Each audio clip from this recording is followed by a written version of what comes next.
Hello everyone, welcome to the channel, and in this video I'm going to show you how we can create a private server in Brainrot on Roblox.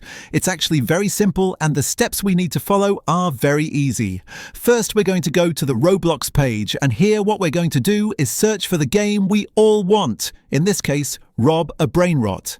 We're going to click on it and this page will open. What we need to do is, as you can see in this section, we have About, Store and Servers. We're going to go to Servers. And to create a private server, what do we need to do?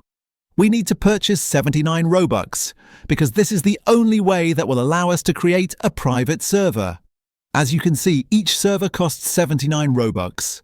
So simply having that amount, we click Create Private Server. And as you can see in my case, since I don't have any Robux, it sends me to the Robux store. Here we can see the different prices for each pack.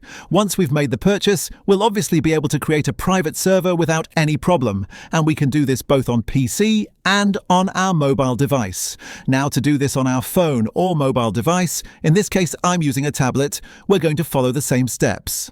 We go to the search bar and we search for Brainrot. We tap on the correct option, we go to the game, and then we scroll down a bit to find the servers section. As you can see, it appears here. This is the servers tab. We wait for it to load and the same thing appears. The cost is 79 Robux. As you can see, creating this type of server is really very easy. You only need to purchase this amount of Robux to have your private server without any complications.